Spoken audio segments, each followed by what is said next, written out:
I should have known better. But when you've been chasing the story that could finally make people pay attention to a cause you bled for, sometimes you go too far. I was a freelance investigative journalist, mostly covering human rights violations, missing persons, exploitation. Real dark stuff. I'd done exposés on online scams and black market pharmaceuticals.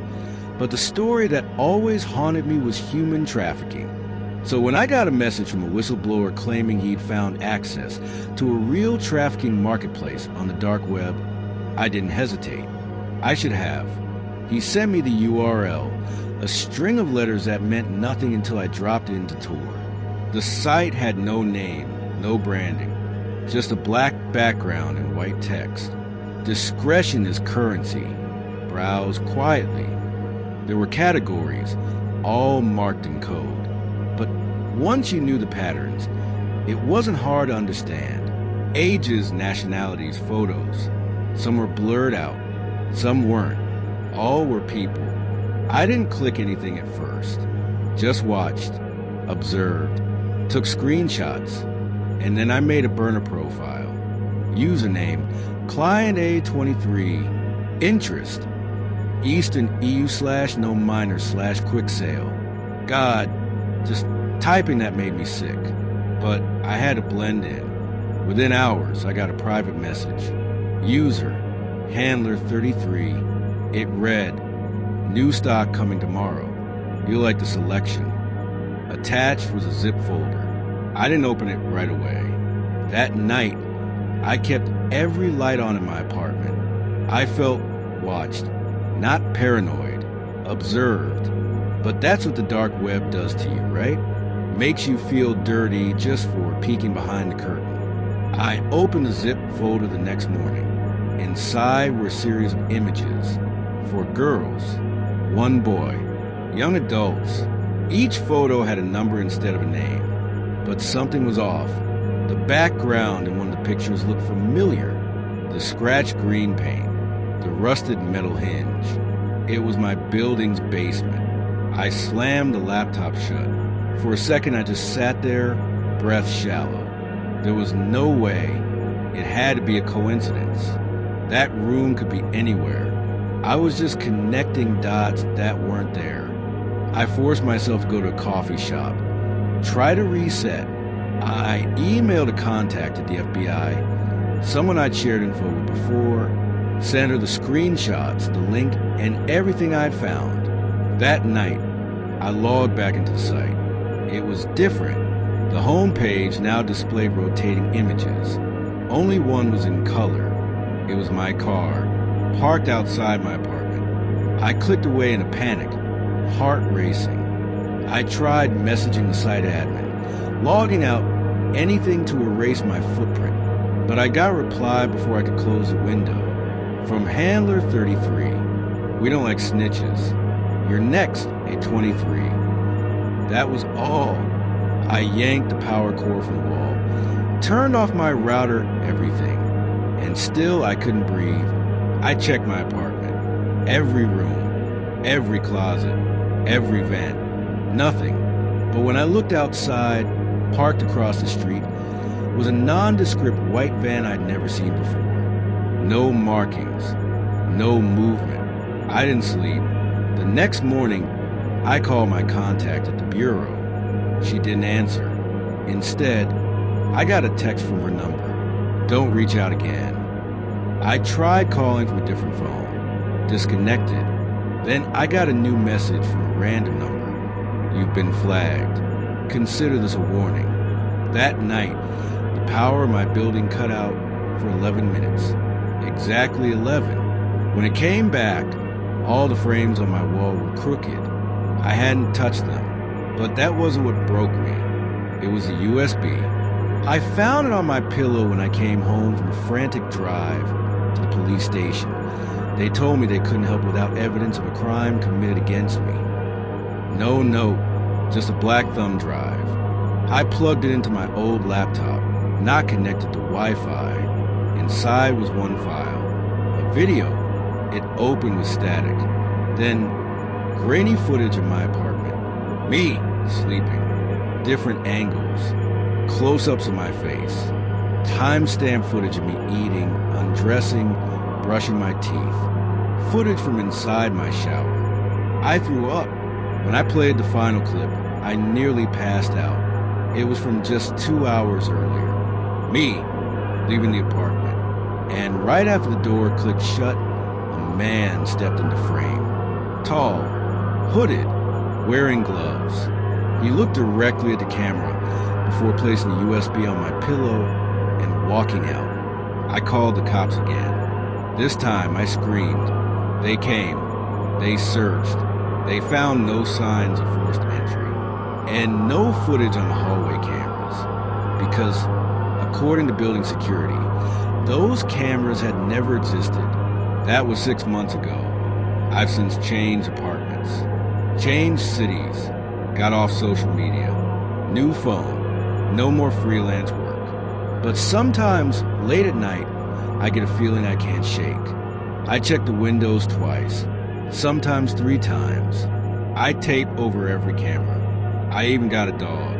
But every now and then, I wake up to find something moved. Something small, like my toothbrush lying sideways, or my keys placed neatly on the floor beside my bed. Or worse, mirrors turned to face the wall. Nothing else. No messages. No notes. Just reminders that someone was here, and if they were close enough to watch me sleep once, they can do it again. Sometimes, I wonder how many people visited that site out of curiosity and disappeared without anyone noticing. How many photos are uploaded after the person is already gone? But I don't investigate anymore, because I know now, once you browse the marketplace, you're no longer just a watcher, you're inventory.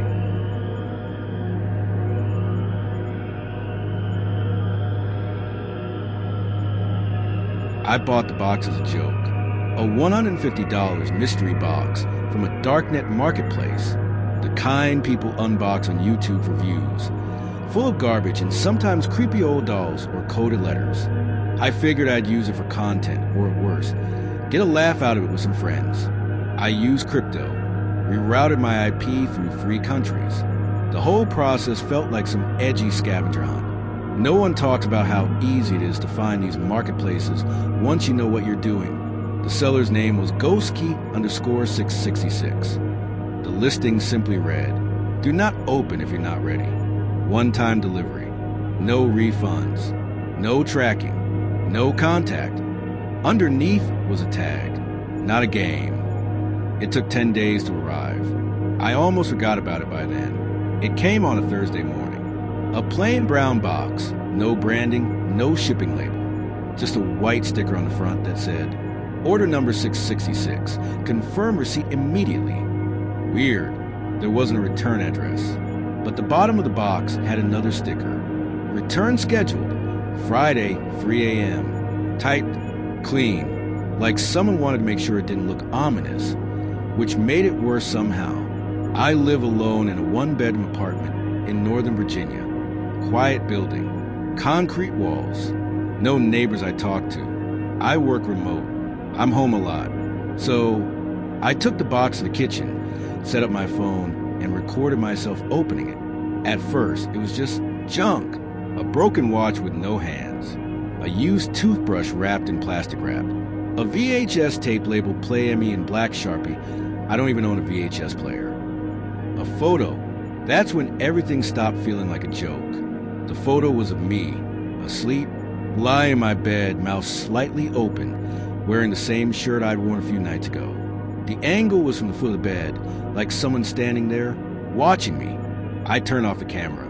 Under the photo was another, me in the shower, through the crack in the curtain. Then another, me cooking with my back to the kitchen window. I dropped them and backed away from the counter. I kept shaking my head, trying to convince myself it was staged. Photoshopped, something, but they weren't. They were real. The clutter, the torn screen by my window, even the crooked painting I hadn't straightened yet. These photos were taken from inside my apartment, and then I found the return label, just sitting at the bottom of the box. Typed, simple, Pickup. Friday, 3 a.m. Please leave box outside your door. It even had my address. That was less than 24 hours away. I didn't sleep that night. I called the non-emergency police line, reported a break-in. They came, looked around, found nothing. No forced entry. No signs of tampering. The photos creeped them out, but without a suspect or witness. There wasn't much they could do. You should get some cameras, one of them said before leaving. Yeah, thanks.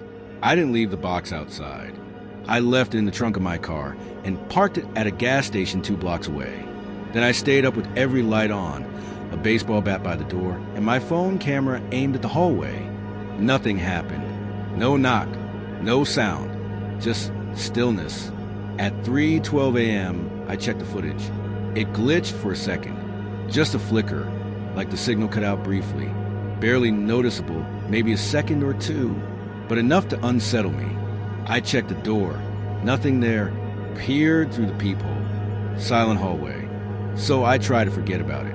Told myself it was a scam designed to freak people out. A sick joke. But then Saturday night came, and a new package arrived. No one buzzed my unit. No delivery truck. Just another brown box, sitting quietly outside my door. This time, the sticker read, "Return rejected. Do not ignore again." I didn't open it. I left it in the hallway, grabbed my keys, and drove to a friend's place across town. I didn't explain much. Just said I had a stalker situation and needed to crash. She let me stay on the couch. Around 2 a.m., I heard footsteps in the hall outside her apartment.